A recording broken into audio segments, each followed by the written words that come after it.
Is an unchanging situation more secure? Whenever we go through changes, whenever we go through moments of transformation, we are entering the realms of uncertainty. And we as human beings do have a certain level of intolerance towards ambiguity. Some have a high intolerance and they're triggered by every single little action towards change, whereas others have a very high tolerance and they can take grand actions without being too carried away by it. So, what is your place in the spectrum, so to say? Do you feel very attached to keeping things as they are so that you have the sense of security? These are important questions because when we're talking about evolution, when we're talking about creating a better life for ourselves, when we're talking about having deeper experiences of connection, of spiritual awareness, this is all about change and transformation. Just like water flowing through the river is never the same, it's always a different stream that is passing us by. In life, we're constantly through this flux of change. However, we're also very reactive to it.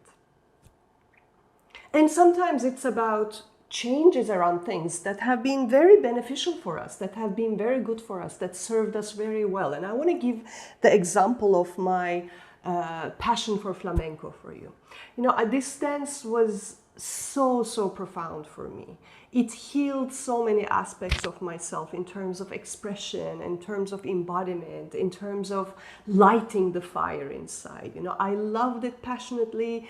I loved dancing it. I gave hours and hours almost every day to flamenco for a certain part of my life. And then I had to move out of Istanbul and there wasn't many opportunities for me to, in fact, there wasn't any opportunities for me to practice flamenco in a group setting. But I wasn't ready to let go of that passion. So I bought zillions of CDs, DVDs I ordered them from all over the world because at that time YouTube was not so rich with all kinds of videos. I tried to make a setup because you need a special setup. There's a lot of footwork in that dance, so you need the wood and so on. So I created everything in my house and I started practicing on my own, but you know, this practice on my own, it wasn't really working, you know. I still required way more training for that. I still required the group energy, group dynamic, etc. In short, this love that couldn't be experienced in real time was causing me a lot of suffering. I was missing it a lot. I kept for years and years trying to bring it back to my life. Every time I went to Istanbul, I went to a workshop, but then, you know, my body was not in the same shape as it was. I couldn't pick up the speed. I was still enjoying, I was still dancing, but it was always this, you know, falling behind and not really being able to live the dream. I made so many plans around going to Spain. Big story. And this whole big story is around me not actually accepting the change.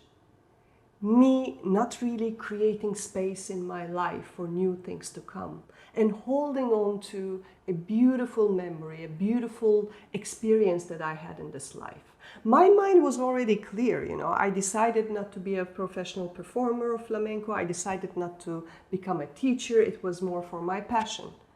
So there was no logical reason for holding on to it. It was purely emotional, but that emotional drive can be very strong for all of us when it comes to things that we really want to keep in our lives. However, sometimes life provides other grand opportunities, and as long as we're attached to the old thing, then we cannot let go.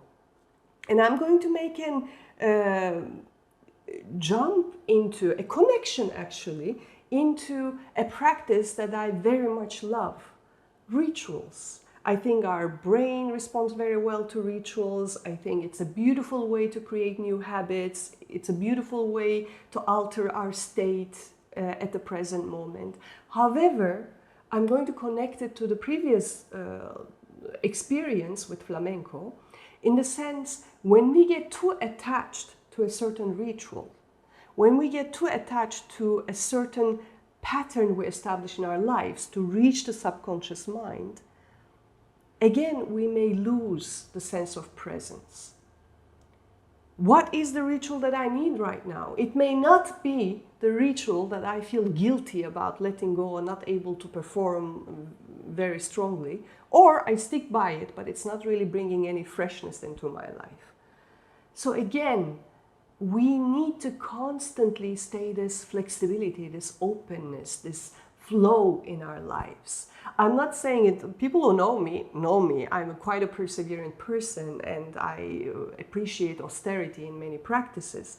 However, they need to have a point, they need to have a purpose. They are steps on the ladder, they are not the ultimate goal.